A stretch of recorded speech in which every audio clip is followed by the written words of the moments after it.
resto de fases del potencial de acción. Entonces la pregunta va dirigida a qué pasa en la fase 0 que entra sodio, ¿no? Esto es lo que se activa a la célula y lo que se conoce como la fase 0 del potencial de acción. ¿Alguna pregunta al respecto, por favor?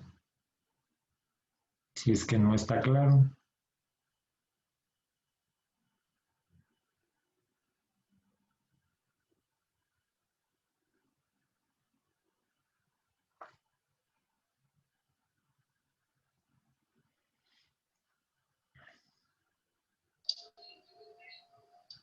No, no hay preguntas tampoco en el chat, Doc. Sigamos, por favor.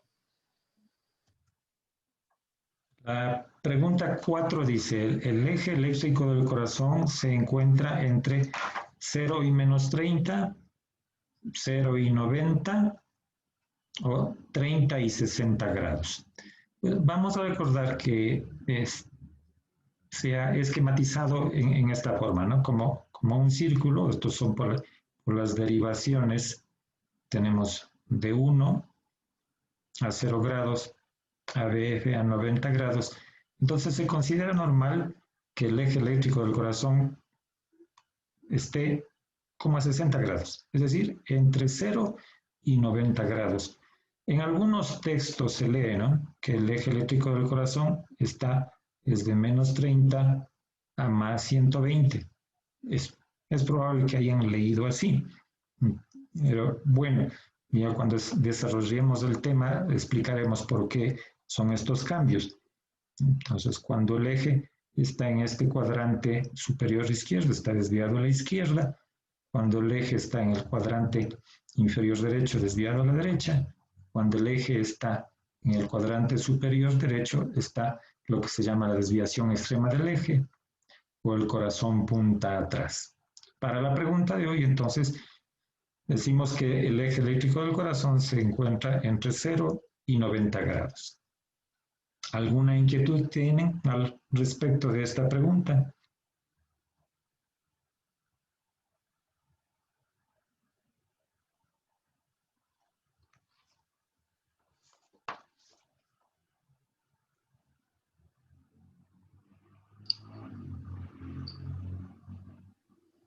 No, no hay ninguna pregunta, Doc. La pregunta número 5 dice, se denomina bloqueo AB, auriculoventricular de primer grado, cuando es mayor de 20 milisegundos. Las opciones eran el segmento PR, el intervalo PR o el segmento QRS. Bueno, entonces, aquí representada la línea eléctrica, la onda P, y esta es la diferencia, ¿no es cierto? El segmento PR es este espacio desde el final de la onda P hasta el final del complejo QRS.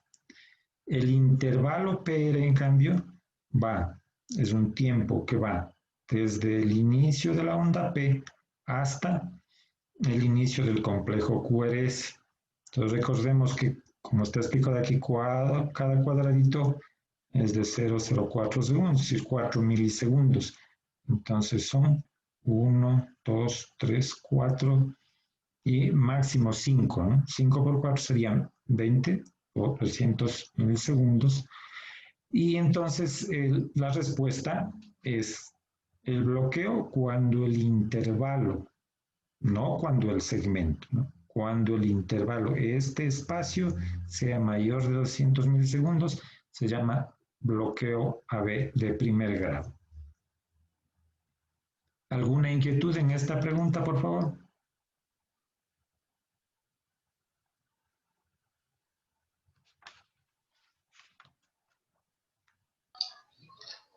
No, no hay inquietudes tampoco en el chat.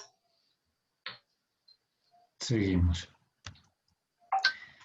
La pregunta 6 dice, la taquicardia paroxística supraventricular es un tipo de taquicardia por reentrada, ¿verdadero o falso?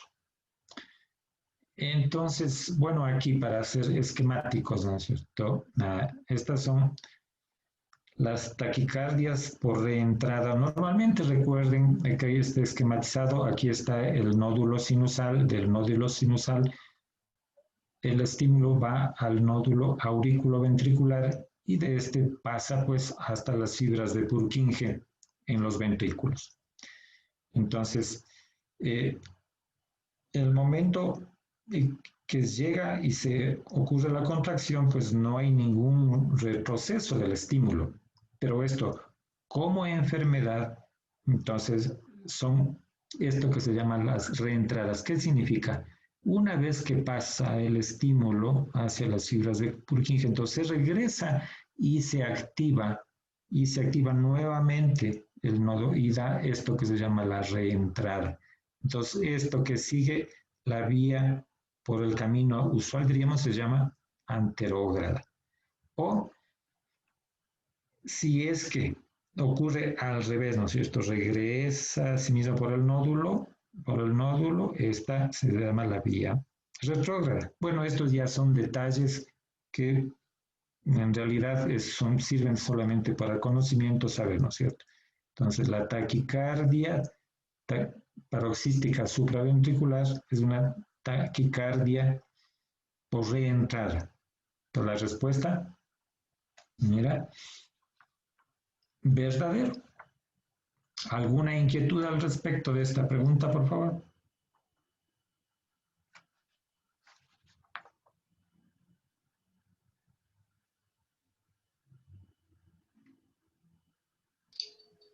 No, me indican que todo está bien, Doc. Siga nomás. Gracias.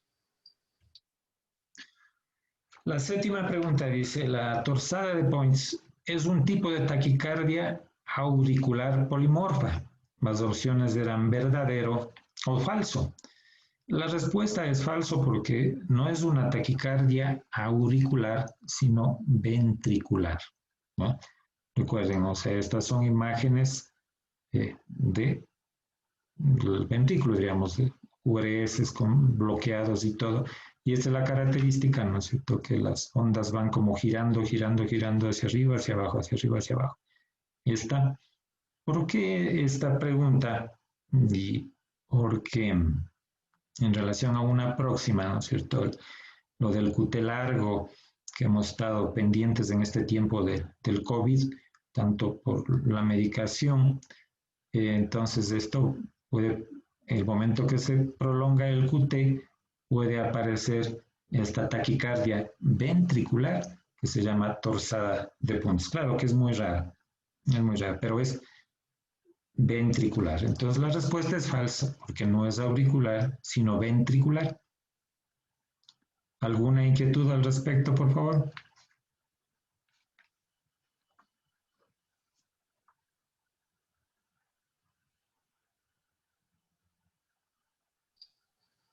No, no hay preguntas. La pregunta número 8 dice, la P mitral se observa cuando crece la aurícula, entonces habían las opciones, derecha o izquierda. Entonces recuerden que es el crecimiento de la aurícula izquierda que puede ser visto como una onda grande, amplia, como una muesca a la cúspide de la onda. Esto se ve en las derivaciones de 1, de 2, B4 y B6. Esta es la que se llama P mitral. O también puede verse como el modo negativo de la P profundo y ancho en B1 y B2. Entonces la pregunta dice, la P mitral, ¿qué es esta? Que es una mitra, es lo que usan los obispos o el papa, creo.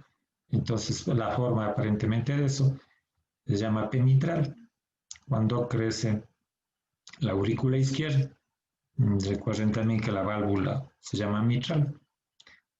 Entonces, mnemotécnicamente nos acordamos por eso. Válvula mitral, aurícula izquierda, crecimiento de la aurícula izquierda. ¿Alguna inquietud de esta pregunta?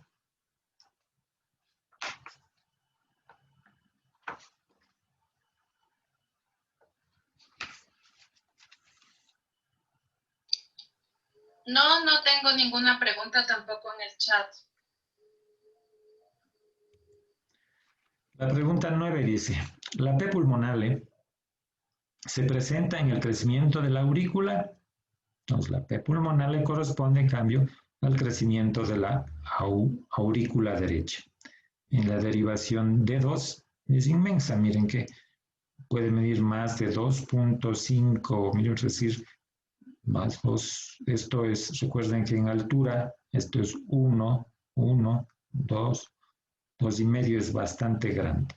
O en la derivación B1, que puede ser, debería ser, ¿no es cierto?, la P, usualmente la P bimodal que se llama, es decir, positiva, negativa, es más alta y más ancha también que un cuadrado pequeño.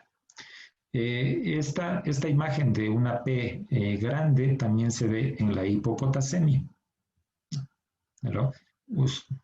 Más común que se vea en el crecimiento de la aurícula derecha. Entonces la respuesta es que la P pulmonar se ve en el crecimiento de la aurícula derecha. ¿Alguna inquietud en esta pregunta, por favor?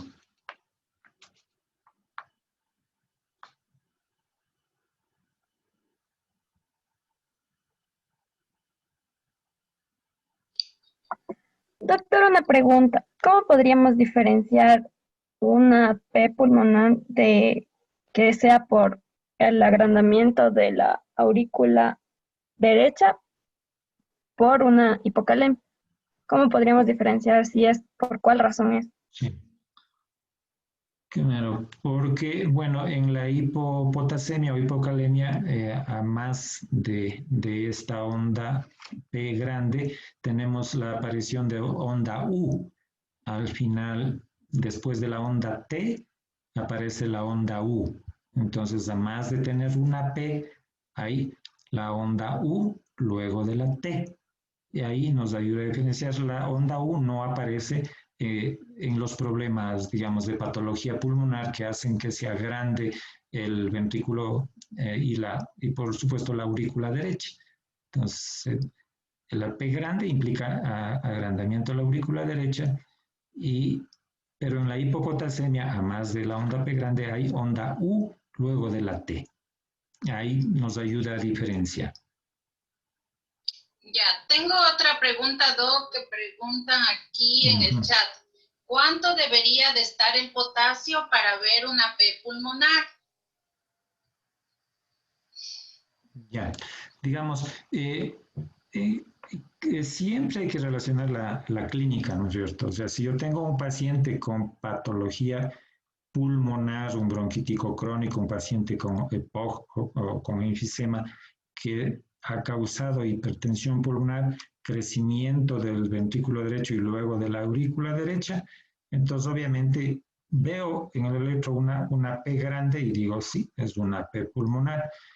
Si encuentro a un paciente, en cambio, que ha estado tomando diuréticos, especialmente pues furosemida a dosis grandes, entonces eso habrá que pierda potasio del organismo. Y obviamente hay cambios también en la onda T. No, recuerden que el potasio normal va entre 3.5 y 5 miliequivalentes.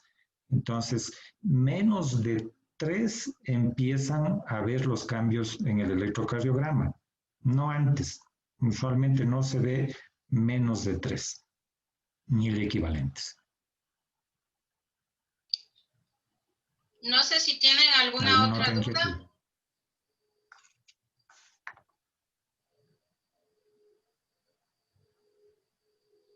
Creo que nos sigamos nomás, Doc. La pregunta 10 dice, ¿la angina inestable es una contraindicación absoluta para la prueba de esfuerzo? La respuesta es verdadero. Estas son las contraindicaciones absolutas: infarto de miocardio agudo hasta el día 6, la angina inestable, enfermedad del tronco coronario izquierdo, arritmias ventriculares, miocarditis, etc. ¿Qué es la angina inestable? Para recordar, la enfermedad coronaria puede ser manifestada clínicamente como angina estable, que significa que el dolor anginoso, el dolor cardíaco, se produce en las mismas circunstancias, bajo los mismos pretextos. Diríamos que el paciente sube el primer piso de gradas y le duele el pecho, o tiene disnea, que es un equivalente anginoso. La angina inestable, en cambio, cambia. Es decir, de lo que le dolía el pecho al subir al primer piso, pues empieza a dolerle ya solo por levantarse de la cama. Ese es un anuncio de que ya la enfermedad está avanzada y prácticamente la inestable equivale a un preinfarto, entre comillas, que ya no utilizamos ese término. El paciente que está con angina estable ya mismo se infarta. ¿Alguna inquietud al respecto?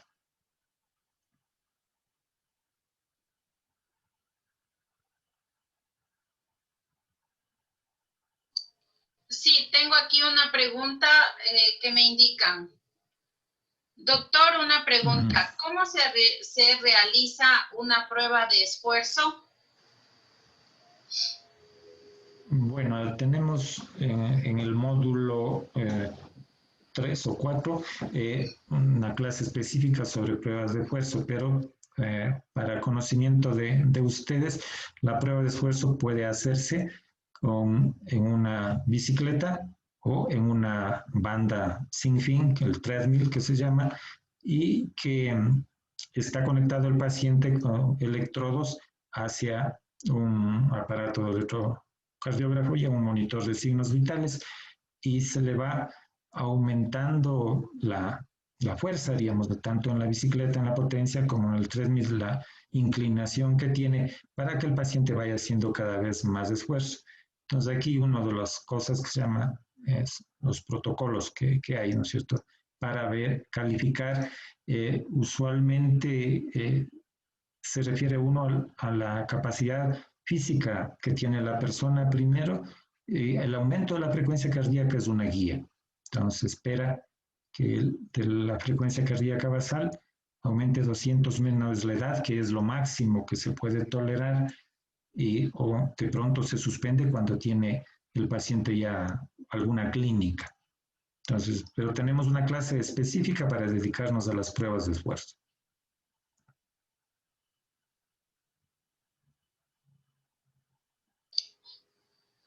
Ya, no tengo ninguna otra pregunta más. Pasamos a la pregunta 11. Dice, la prolongación del QT causada por la cloroquina o hidroxicloroquina se debe a bloqueo de los canales de sodio, bloqueo de los canales de calcio o bloqueo de los canales de potasio. Esto es lo que hemos referido de la curva de despolarización normal. Entonces, se grafica aquí el QT en el electrocardiograma. Entonces, ¿qué pasa? Recuerden, esta es el estado en reposo, la fase 0, la fase 1, la fase 2, la fase 3 y la fase 4. Entonces, ¿qué es lo que causan cloroquina e hidroxicloroquina? Un bloqueo de los canales de potasio, por lo cual se prolonga, ¿cierto?, la fase 3 de la curva de despolarización de la célula, y obviamente se prolonga el QT.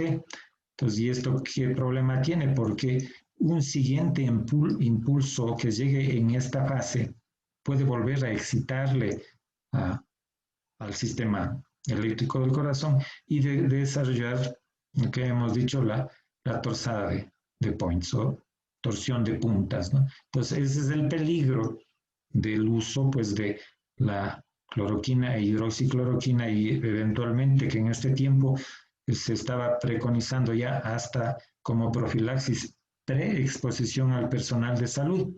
Afortunadamente, el estudio PATCH hace algunas semanas se suspendió un mes, digamos, ya, o más de 2 meses creo, porque ya se vio que no tenía ninguna utilidad y causaban más riesgos que beneficio, pero hay gente que a veces sigue utilizando. ¿Alguna inquietud al respecto? Me preguntan aquí, disculpe doctor, pero también no hay un bloqueo de sodio también.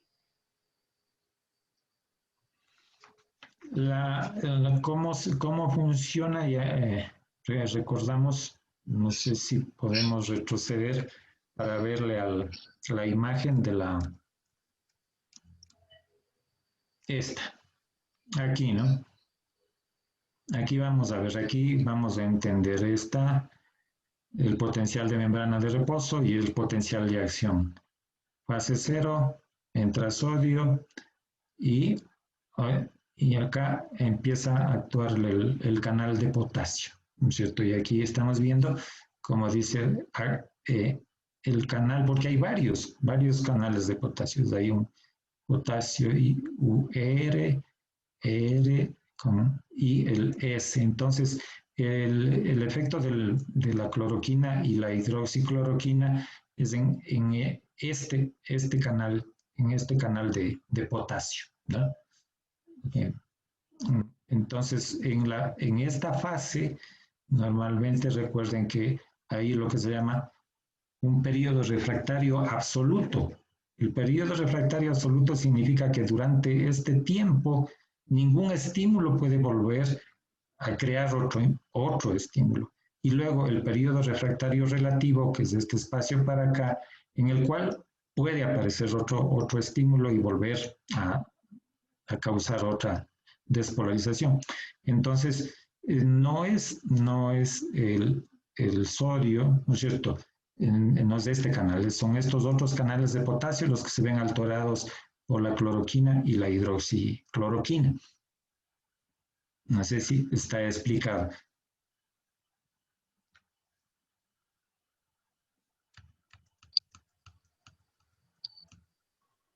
No me indican nada más. Siga nomás, Doc.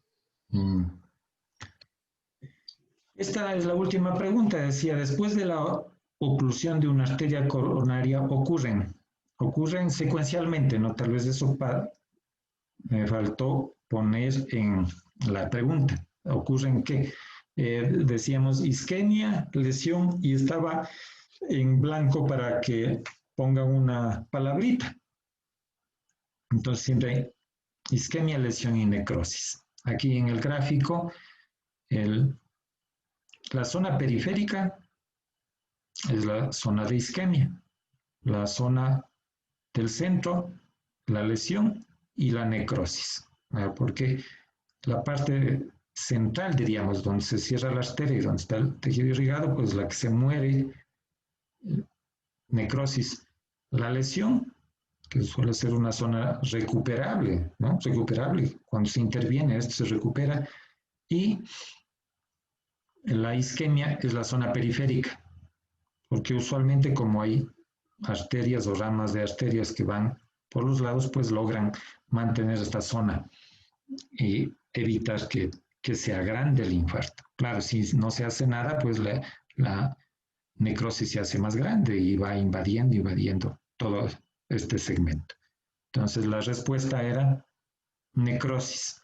Tal vez, como les digo, me faltó aclarar cuál es la secuencia que ocurre, ¿no? Isquemia, lesión.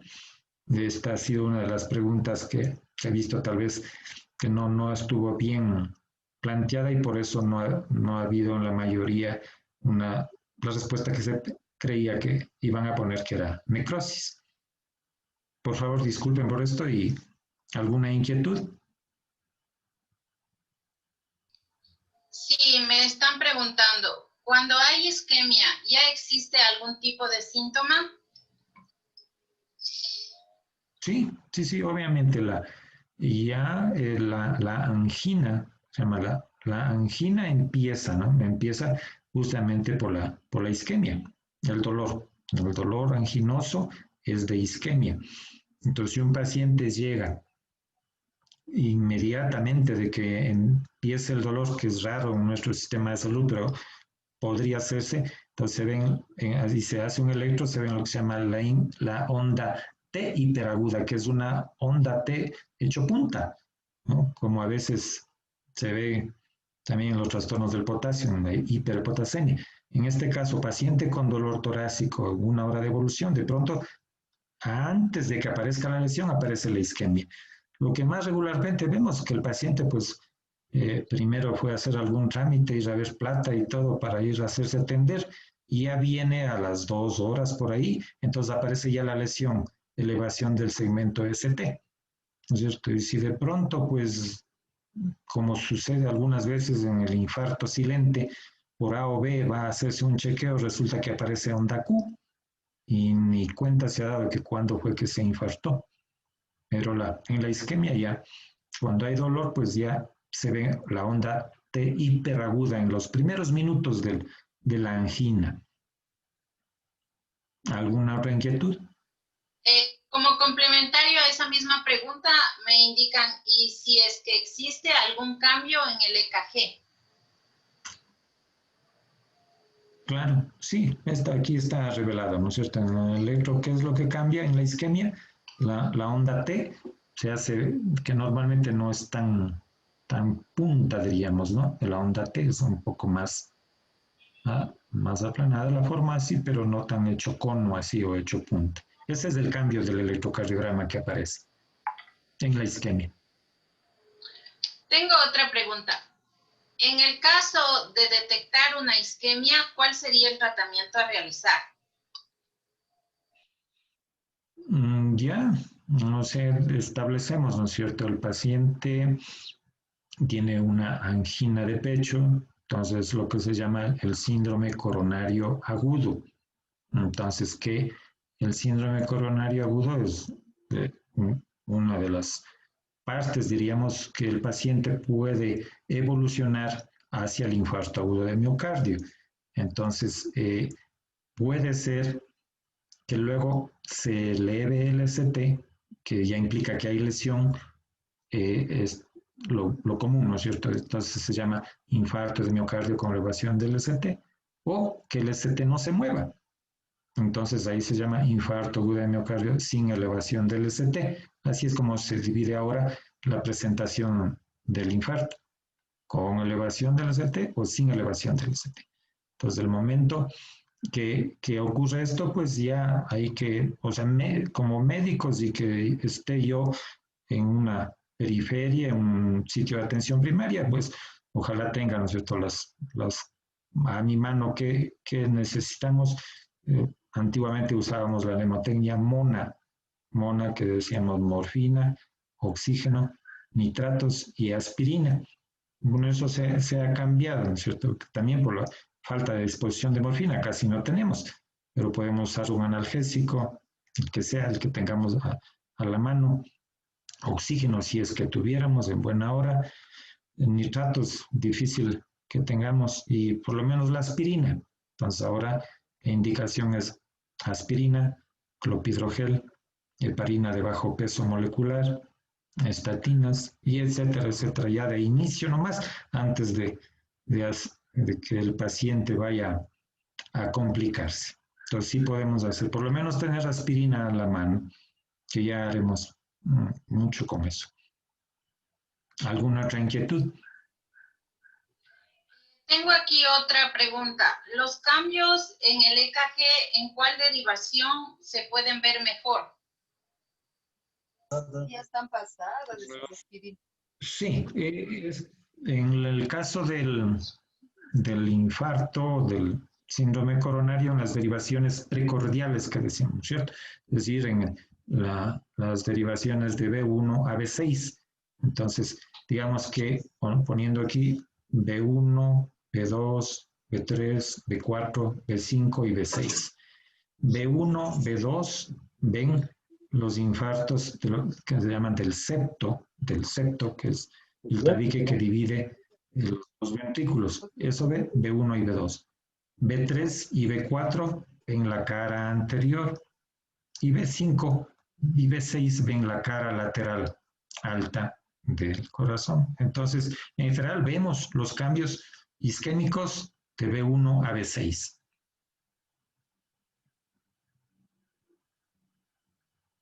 ¿Alguna otra inquietud?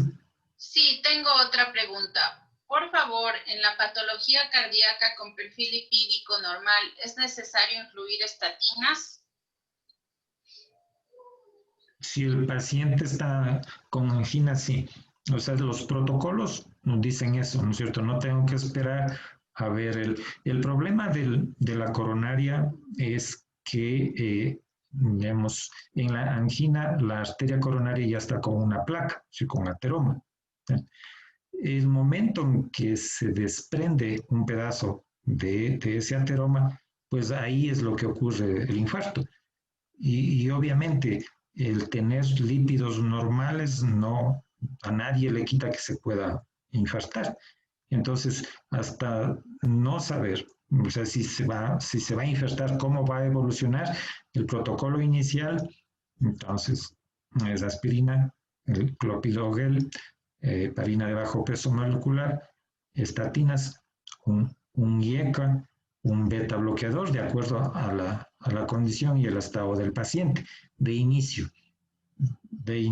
Entonces, y obviamente si el paciente se infarta, pues va a intervención, ¿cierto? Ahora tenemos a disposición pues intervencionismo y obviamente para coronariografía, colocación de stents y se salva el tejido y el paciente se recupera.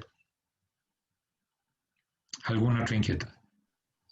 Sí, hay otra pregunta. Disculpe, doctor, ¿la dosis de la aspirina en ese caso? De la aspirina son 400 miligramos. Es decir, tal vez tenemos aquí la aspirina de niños que tiene de 80 o de 100 miligramos o la de adultos, la aspirina de adultos para el caso de la angina. Del clopidogrel también son 4 tabletas de 75 miligramos. La heparina de bajo peso molecular, usualmente 1 miligramo por kilo subcutánea de enoxaparina. De las estatinas, pues se prefiere las de atorvastatina, 40 o 80 miligramos, mientras más podamos hacer por el paciente, mejor de inicio, ¿no es cierto? Y también porque ahora siempre tenemos que tener cuidado nosotros, porque si no seguimos un protocolo y el paciente se muere, pues nos van a seguir juicio. Y si yo no sigo un protocolo, pues me meten preso sin preguntarme qué hice. Por eso también necesitamos siempre actuar así, bajo protocolos de manejo. ¿Alguna otra inquietud? Sí, tengo otra pregunta que me indican aquí. ¿Se restringe la hidratación en un infarto? Depende de la condición hemodinámica del paciente. Cuando el infarto es del ventrículo derecho, el paciente usualmente está hipotenso. Entonces, si es que está hipotenso, necesita volumen. ¿Con qué? Con solución salina usualmente. Cuando el infarto es del ventrículo izquierdo, en cambio el paciente manifiesta, ¿cierto? ¿Qué pasa cuando falla el ventrículo izquierdo? Se va todo hacia los pulmones, se regresa, ¿no es cierto? Del ventrículo izquierdo, la aurícula izquierda, los pulmones y tengo yo un edema agudo de pulmón. Entonces, si tengo edema agudo de pulmón, no puedo sobrehidratarle. Entonces, ahí tengo que restringir la hidratación si el paciente presenta clínicamente un edema agudo de pulmón. Si el paciente está hipotenso, tengo que darle líquidos suficientes para estabilizarle. ¿Alguna otra inquietud?